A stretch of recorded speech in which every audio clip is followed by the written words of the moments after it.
नमस्ते सभी विद्यार्थीगण, हमारे मित्रगण। पेपर 1 यूजीसी ने झारखंड जे बेट स्टेट पीजी एंट्रेंस के लिए अति महत्वपूर्ण पेपर 1 के तहत रिसर्च एप्टीट्यूड, शोध अभिक्षमता या अनुसंधान अभिक्षमता के तहत कुल मिलाकर 30 प्रश्न 30 प्रश्न को लिया गया है। सभी प्रश्न पीवाईक्यू है और कई ऐसे हैं जो प्रबल आने की संभावना है परीक्षाओं में। तो आप सभी Jharkhand jet UGC net PhD entrance की तैयारी कर रहे विद्यार्थीगण, सभी लोग पूरा वीडियो देखिए। कुल मिलाकर आप सभी अगर नोट कर लें तो ज्यादा अच्छा होगा, पेपर कलम लेकर बैठिए तो ज्यादा अच्छा है। सीधे प्रश्नों पर चलेंगे। प्रथम प्रश्न है, एक शोधकर्ता अपने शोध समस्या की पहचान करने के बाद अगले तार्किक चरण के रूप में क्या करता है। प्रश्नों को सबसे पहले ध्यान से पढ़िए, क्योंकि रिसर्च एप्टीट्यूड में यही है कि प्रश्नों को ध्यान से पढ़ना पड़ता है। एक शोधकर्ता जो है अपनी समस्या की पहचान करने के बाद, मतलब कोई शोध करने वाला है विद्यार्थी है, उसने अपनी समस्या को पहचान कर लिया है, अगले तार्किक चरण के रूप में क्या करता है। हमारे सामने अगर कोई समस्या है और उसकी पहचान हो गई है तो हम उसको क्या करेंगे। विकल्प है डेटा एकत्र करना और उसका विश्लेषण करना, या शोध उपकरणों का विकास करना, या परिकल्पना का निर्माण करना, या शोध निष्कर्षों का सामान्यीकरण। तो कोई भी समस्या की जब पहचान हो जाता है तो उसके विषय में आदमी सोचता है कि इसको हम कैसे ठीक कर सकते हैं या इसको हम कैसे हल कर सकते हैं। तो सही विकल्प है विकल्प नंबर सी, परिकल्पना का निर्माण करना। नेक्स्ट, किसी संस्था या कार्यस्थल की तत्काल और स्थानीय समस्याओं को हल करने के लिए कौन सा शोध प्रकार सबसे उपयुक्त है, जिसके चरण चक्रीय प्रकृति के होते हैं। मौलिक शोध, क्रियात्मक शोध, या विवरणात्मक शोध, या प्रायोगिक शोध। प्रश्नों को 2-3 बार पढ़ने से ही प्रश्न का क्या कह रहा है इसके विषय में पता चलता है। रिसर्च एप्टीट्यूड में यही है। तो सही विकल्प हो जाएगा, सही उत्तर होगा विकल्प नंबर बी, क्रियात्मक शोध या एक्शन रिसर्च। आगे, एक शोध अध्ययन कक्षा में शिक्षण के लिए विभिन्न शिक्षण विधियों का छात्रों का एकेडमिक प्रदर्शन पर प्रभाव का परीक्षण करता है। इस अध्ययन में शिक्षण विधि किस प्रकार का चर है। आश्रित चर, स्वतंत्र चर, बाह्य चर, या मध्य चर। आप सभी 2-3 बार प्रश्नों को पढ़ा कीजिए, क्योंकि हम अगर पढ़ते हैं सभी प्रश्नों को तो लंबा पीरियड हो जाएगा। सही विकल्प होगा विकल्प नंबर बी, स्वतंत्र चर। नेक्स्ट, शोध नैतिकता के संदर्भ में किसी अन्य शोधकर्ता के डेटा या विचारों को उसके स्रोतों का उचित संदर्भ दिए बिना अपने शोध में उपयोग करना क्या कहलाता है। विकल्प है सत्यापन, साहित्य चोरी, या वस्तुनिष्ठता, या सामान्यीकरण। सही विकल्प विकल्प नंबर बी, साहित्य चोरी। आगे से, वह नमूना चरण विधि कौन सी है जहां जनसंख्या के प्रत्येक सदस्य को नमूने में चुने जाने का समान और स्वतंत्र अवसर मिलता है। विकल्प है कोटा नमूनाकरण, या सुविधाजनक नमूनाकरण, या स्वीकृत यादृच्छिक नमूनाकरण, या स्नोबॉल नमूनाकरण। सही विकल्प को चुनाव आप सभी कर सकते हैं। इसको सही विकल्प है विकल्प नंबर सी,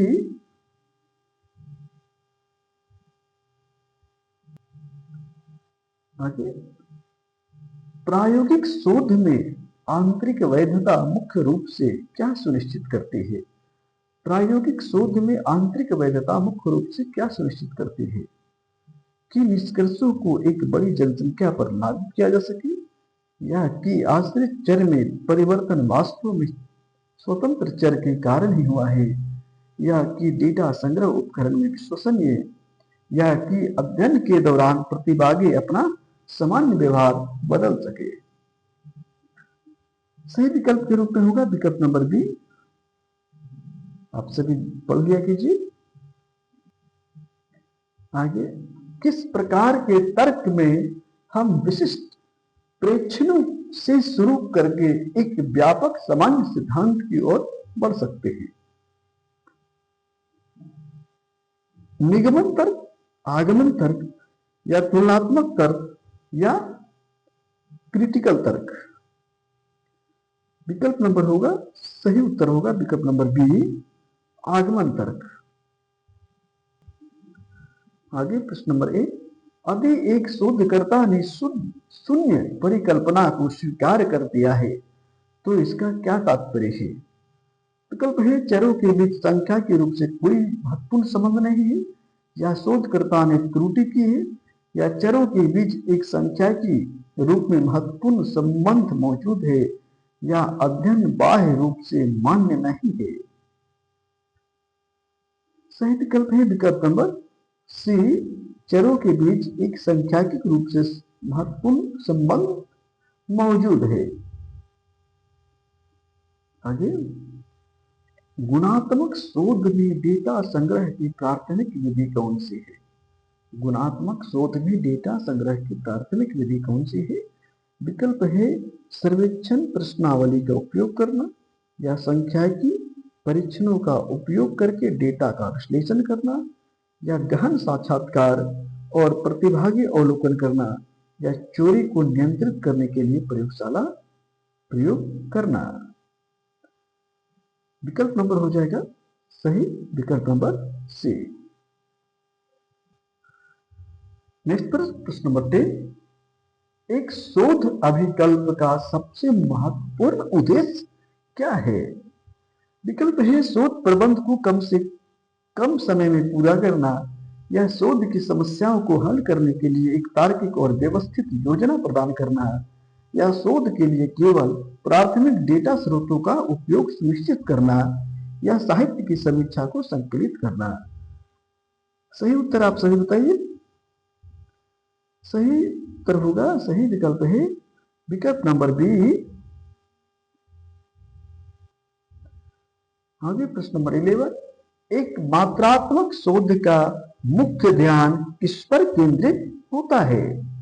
विकल्प है, सामाजिक घटना की गहरी समझ प्राप्त करना, या अनुभव और अर्थों का अन्वेषण करना, या संख्यात्मक डेटा का विश्लेषण करके चरों के बीच संबंधों का परीक्षण करना, या पाठ्य सामग्री का विस्तृत आख्यान विश्लेषण करना।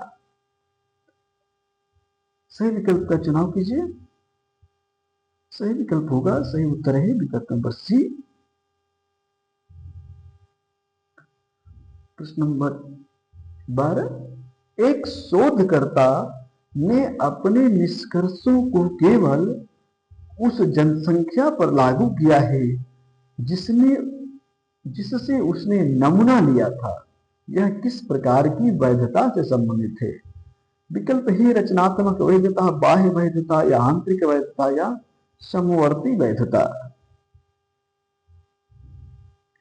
सही उत्तर होगा विकल्प नंबर बी, बाह्य वैधता। आगे, निम्नलिखित में से कौन सा एक गैर संभाव्य नमूनाकरण विधि है? गैर संभाव्य नमूनाकरण विधि। विकल्प है, सरल आदृष्टिक नमूनाकरण, व्यवस्थित नमूनाकरण, या स्तरीकृत नमूनाकरण, या उद्देश्यपूर्ण नमूनाकरण। सही विकल्प है विकल्प नंबर डी, उद्देश्यपूर्ण नमूनाकरण। आगे, किसी शोध उपकरण की विश्वसनीयता का क्या अर्थ है? किसी शोध उपकरण की विश्वसनीयता का क्या अर्थ है? विकल्प है, उपकरण द्वारा वास्तविक में वही मापा जा रहा है जिसे मापने की दावा किया जाता है, या जब मापन को दोहराया जाए तो लगातार समान या सुसंगत परिणाम प्राप्त होना, या यह सुनिश्चित करना कि स्वतंत्र चर के कारण ही आश्रित चर में परिवर्तन हुआ, या निष्कर्षों की बड़ी आबादी पर लागू करने की क्षमता। तो प्रश्न के उत्तर में प्रश्न का जो विकल्प है उसी में उत्तर पता चल जाएगा। सही विकल्प है विकल्प नंबर बी। आगे है, शिक्षण के दौरान शिक्षक द्वारा प्रश्न पूछने से छात्रों की भागीदारी बढ़ जाती है। यह कथन शोध में क्या कहलाता है? समस्या, परिकल्पना, सिद्धांत या चर? सही विकल्प होगा विकल्प नंबर, आप चुनाव कर सकते हैं, विकल्प नंबर बी, परिकल्पना। आगे, शोध प्रबंध लिखने का कौन सा प्रारूप के सिद्धांत का पालन करता है?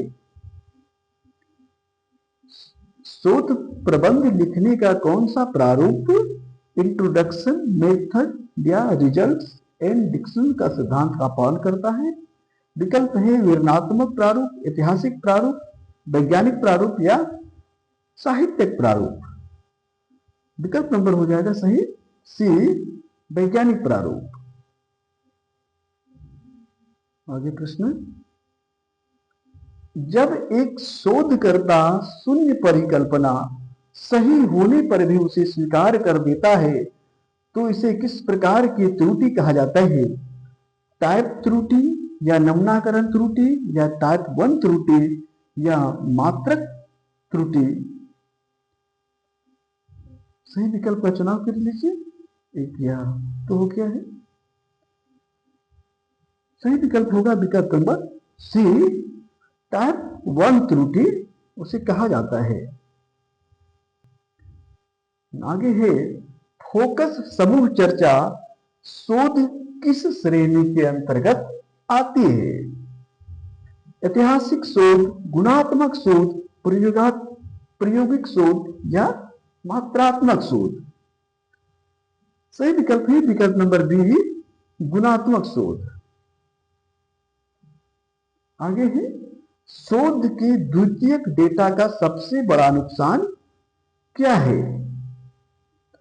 शोध के द्वितीयक डेटा का सबसे बड़ा नुकसान क्या है? विकल्प है डेटा संग्रह में अधिक समय लगाना, या डेटा की सटीकता और प्रासंगिकता पर शोधकर्ता का कम नियंत्रण होना, या डेटा संग्रह में उच्च लागत, या डेटा में पर्याप्त विविधता का न होना? विकल्प होगा सही विकल्प होगा विकल्प नंबर बी। नेक्स्ट, मापन के किस स्तर में चरों को केवल वर्गीकृत किया जाता है लेकिन उसके बीच कोई क्रम या अंतर नहीं होता? विकल्प है क्रमिक स्तर, अंतराल स्तर, अनुपात स्तर या नाम मात्र स्तर? सही विकल्प होगा विकल्प नंबर ए। प्रश्न नंबर 21, शोध में हार्थोन प्रभाव क्या दर्शाता है? शोध परिणामों को सामान्य बनाने में कठिनाइयां, या स्वतंत्र चर में हेर फेर की विफलता, या प्रतिभागियों द्वारा केवल इसलिए अलग तरह से व्यवहार करना क्योंकि उन्हें पता है कि उसका अध्ययन किया जा रहा है, या डेटा विश्लेषण में पूर्वाग्रह? सही विकल्प के रूप में होगा विकल्प नंबर सी। आगे, किस प्रकार का शोध अतीत की घटनाओं के आधार पर वर्तमान और भविष्य को समझने का प्रयास करता है? क्रियात्मक शोध, प्रायोगिक शोध या विवरणात्मक शोध या ऐतिहासिक शोध? सही विकल्प है विकल्प नंबर डी, ऐतिहासिक शोध।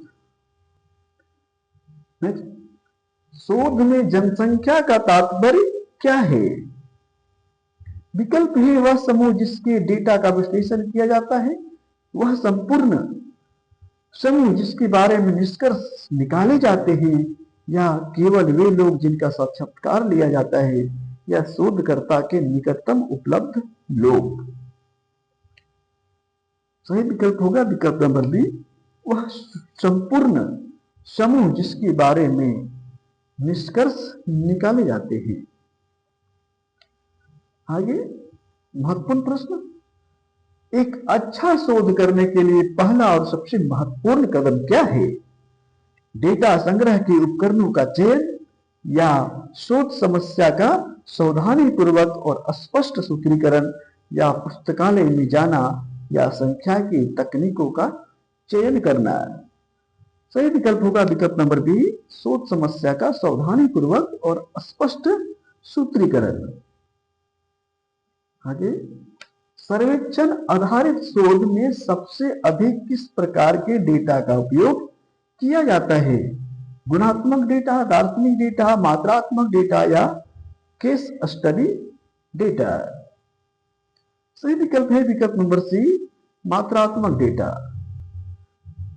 आगे, शोध की प्रक्रिया में साहित्य समीक्षा का क्या महत्व है? यह केवल समय भरने के लिए किया जाता है या यह जानने के लिए कि पहले से क्या ज्ञात है और वर्तमान शोध के लिए एक सैद्धांतिक आधार प्रदान करने के लिए, या डेटा विश्लेषण की एक विधि के रूप में, या शोध की लागत कम करने के लिए? सही विकल्प होगा विकल्प नंबर बी। नेक्स्ट, प्रायोगिक शोध में एक चर जिसे स्थिर या सीमित रखा जाता है क्योंकि यह परिणामों को प्रभावित कर सकता है, उसे क्या कहा जाता है? स्वतंत्र चर, आश्रित चर या नियंत्रित चर या मध्य चर? सही विकल्प है विकल्प नंबर सी, नियंत्रित चर। प्रश्न नंबर 28, क्षेत्र अध्ययन आमतौर पर किस प्रकार के शोध से जुड़े होते हैं? प्रयोगशाला शोध या विवरणात्मक और सह संबंधनात्मक शोध या मेटा विश्लेषण या सैद्धांतिक मॉडलिंग? सही विकल्प होगा विकल्प नंबर बी। नेक्स्ट, एक शोध प्रबंध में बिब्लियोग्राफी क्यों शामिल की जाती है? विकल्प है शोधकर्ता की विभिन्नता दिखाने के लिए, या शोध में उपयोग किए गए सभी स्रोतों का श्रेय देने और पाठकों को आगे के अध्ययन के लिए मार्गदर्शन करने के लिए, या शोध रिपोर्ट को लंबा करने के लिए, या केवल लेखक का नाम याद करने के लिए? सही विकल्प होगा विकल्प नंबर बी। आप सभी अभी तक हमारे चैनल को सब्सक्राइब नहीं किए होंगे। जो भी नए मित्र देख रहे हैं, जो नए विद्यार्थी देख रहे हैं, जिन्होंने अभी तक हमारे चैनल को सब्सक्राइब नहीं किए हैं, आपसे आग्रह सब्सक्राइब कर लीजिए और वीडियो को लाइक कर लीजिए। बहुत मेहनत से प्रश्नों को संग्रह करना पड़ता है। तो एक प्रश्न और बचा है इसमें, प्रश्न नंबर 30। प्रश्न है, अनुपात स्तर की अनूठी विशेषताएं क्या है जो इसे अंतराल स्तर से अलग करती है? विकल्प है चरों को एक वर्गीकृत किया जा सकता है, या चरों को रैंक किया जा सकता है, या इकाइयों के बीच समान अंतराल होते हैं, या एक वास्तविक शून्य बिंदु का होना है। लास्ट प्रश्न है, आप सभी प्रयास कीजिए कि अपने से लगा सके। सही उत्तर होगा विकल्प नंबर डी, एक वास्तविक शून्य बिंदु का होना। तो कुल 30 प्रश्न कंप्लीट हुए और हमारे YouTube चैनल दीपक हिंदी क्लासेस में पेपर 1 की तैयारी तो कराई जा रही है, पेपर 2 के तहत सिर्फ हिंदी विषय की तैयारी चल रही है। आप सभी लगातार बने रहिए, आपकी संपूर्ण तैयारी यहाँ करा दी जाएगी। बहुत बहुत धन्यवाद।